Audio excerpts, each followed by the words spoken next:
You never forget the morning it happened. The sky was just starting to turn gray. You stepped outside to grab the paper, same as always.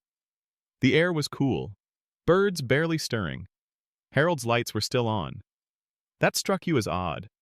He always turned them off by 10. Strict man. Routine. Never missed his 8 hours. You walked past his window, expecting to see him in the kitchen, brewing that awful instant coffee he swore by. But there was no movement. No kettle boiling. No creak of the back door. Just stillness. Something felt wrong. And when his paper stayed on the porch till noon, you knew. The paramedics came quietly. No sirens. No rushing. By the time they wheeled Harold out, he was already gone. They said it was peaceful. Died in his sleep. Like that was supposed to make it easier. But peaceful doesn't mean unpreventable. And something about it kept gnawing at you. Because Harold wasn't sick. He walked every morning. Took his meds. Didn't drink. Didn't smoke. And yet, he didn't wake up. You sit at your table now, a cup of his favorite tea in your hand, and you start thinking back to the little things, the details no one else noticed. Because maybe Harold's death wasn't random. Maybe it was built slowly, one habit at a time. You remember what he said the week before. I've been waking up more tired lately. Must be the age, huh? You nodded. You both laughed. But now, you wonder. Habit number 1. Lying down right after eating. It seems harmless. Dinner at 7, TV at 8, lights out by 9. That was Harold's rhythm. But most nights, you watched him finish his meal and head straight to bed. No walk, no digestion time, just good night and gone. You didn't think anything of it. But now you've read what doctors say. Eating close to bedtime, especially heavy meals, can trigger nighttime reflux, breathing issues, and even silent heart stress. In older adults, it raises the risk of shallow breathing during sleep, disrupted oxygen flow, heart strain during deep REM cycles. And Harold? He loved spicy food, chili 3 nights a week, always with red wine, no water. You remember how he'd joke, "My belly's my heater, keeps me warm at night." But you also remember something else, how he'd clear his throat more lately, how he'd sit upright in bed when he coughed, how his voice was raspier in the morning, things you ignored. Until now. You take another sip of tea, and you ask yourself, when was the last time I went to bed with a full stomach? When was the last time I gave my body time to settle before I let it sleep? And the answer unsettles you. Harold didn't die because of one mistake. He died because of many little ones, the kind you overlook, until they add up to something final. And tonight, when you finish your own dinner, you hesitate. You stand. Stretch your legs, and for the first time in a long time, you don't go straight to bed. Because now you know. Peaceful isn't the same as safe. In the next part, you'll discover Harold's second habit, one you still catch yourself doing, that slowly robbed his body of rest and left him vulnerable in the quietest hours of the night. You keep thinking about that last night. How Harold probably turned off the lights, fluffed the same pillow he'd had for 10 years, and pulled the blanket up just under his chin, like always. Nothing dramatic, no warning, just sleep. Then, nothing. But in the days after, as the shock wore off, you started noticing the small things, the habits he never questioned, the ones you've been copying for years. And one of them? It was sitting on his nightstand. Right next to his glasses was the bottle. Habit number 2, using sleep aids without understanding the risks. He used them every night, just one. Sometimes half a pill, sometimes 2. On the bad nights, he'd joke about it. One of these and I'm out like a light. I don't even dream anymore. You thought he was lucky, but now? you're not so sure. Sleep aids, the over-the-counter kind, don't work the way people think they do. Especially after 70, they don't put you into deep sleep. They just sedate you. You're unconscious, but your body isn't resting the way it should. Your lungs don't breathe as deeply. Your heart rate stays too low for too long. Your brain doesn't cycle properly through REM, which is when the real healing happens. And here's what no one told Harold. Sedatives also suppress your natural wake-up signals, which means if something starts to go wrong in your body during the night, low oxygen, irregular heartbeat, blood sugar dip, you might not wake up at all. You remember him saying once, "Sometimes I wake up and my mouth is like sandpaper. Must be the heat." But it wasn't the heat. It was likely oxygen restriction, a dry mouth from shallow breathing, a slow drip towards something more serious. And the pill made sure he never noticed. You look at your own nightstand. The bottle's there. Same brand. Same dosage.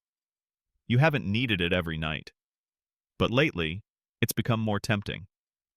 You tell yourself it's harmless, just to get back on track. But Harold told himself the same thing.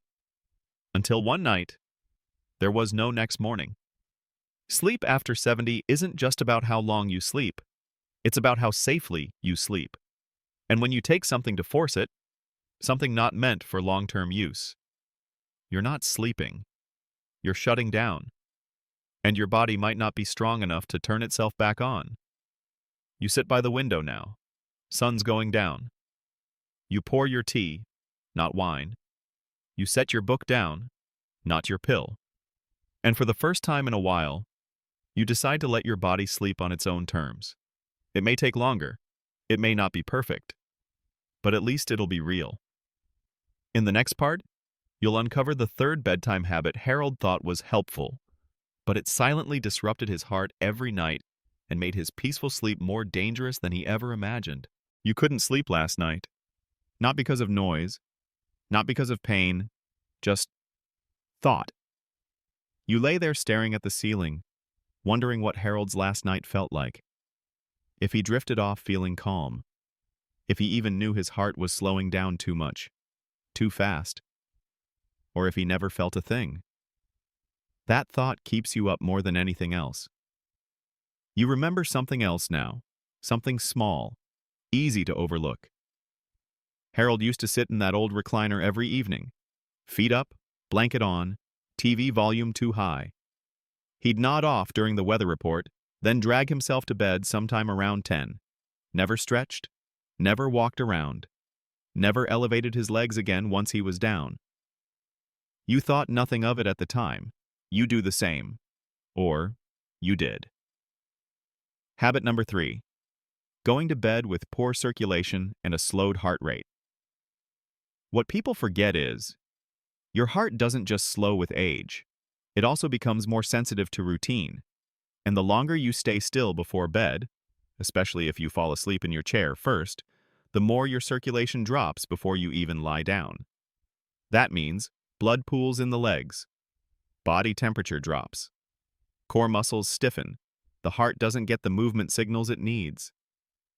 And when you finally crawl into bed, you're bringing a sluggish system into a sleep state that requires strong, steady rhythm.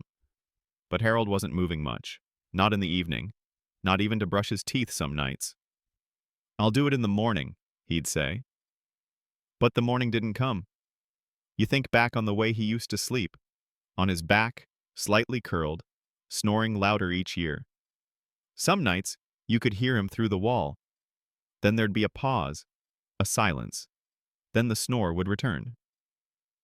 You didn't know then, but now you've read about it. Sleep apnea.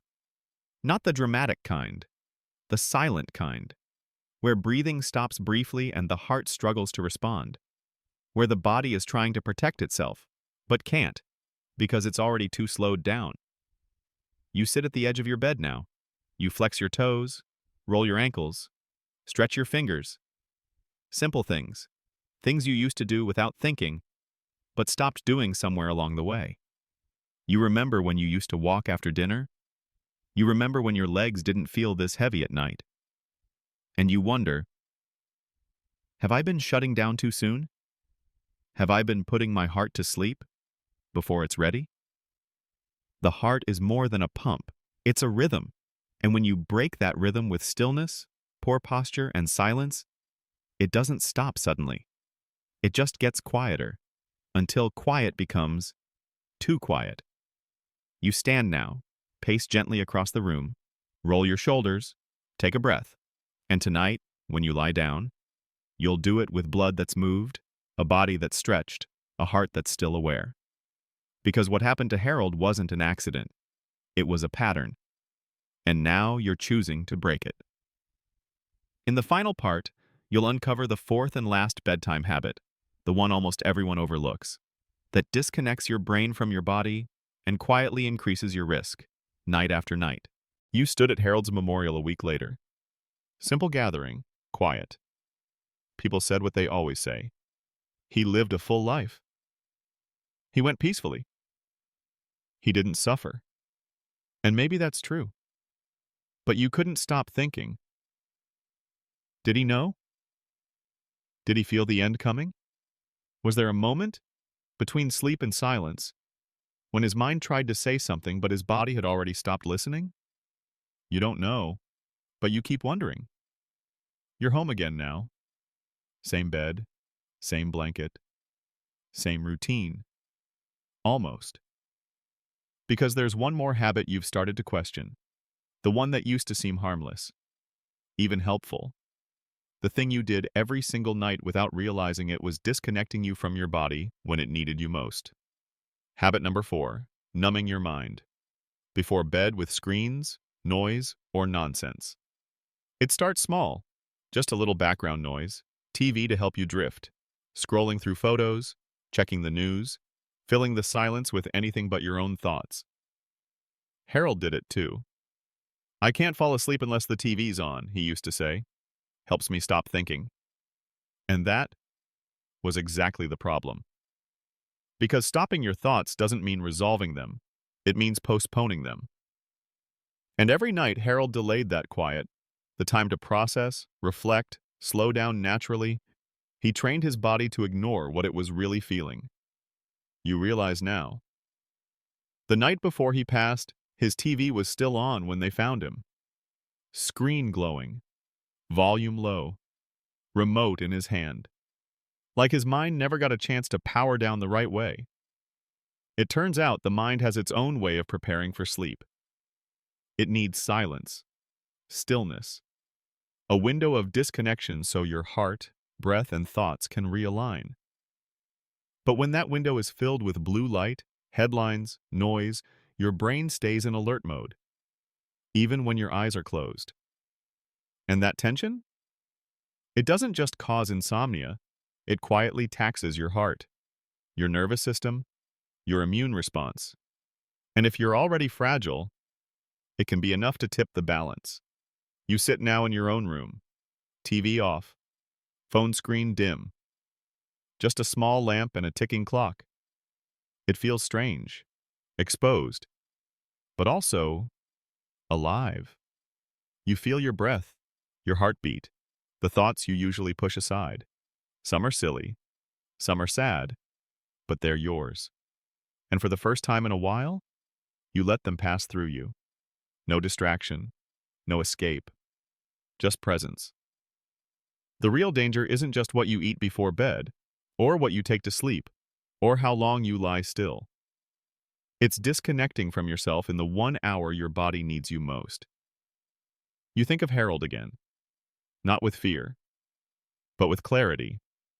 You can't change how he left, but you can change how you live, especially at night, especially now. So tonight, when you go to bed, you leave the screens off. You stretch, you reflect, you breathe. And when you finally close your eyes, you do it knowing your mind and body are together, aligned, awake, even as they rest. And in that small decision, you give yourself something Harold didn't get, a fighting chance. If this story moved you, or helped you see bedtime in a new way, please take a moment and subscribe to this channel. Because we don't just tell stories, we tell truths. The quiet ones. The final ones. The ones that could save someone's life.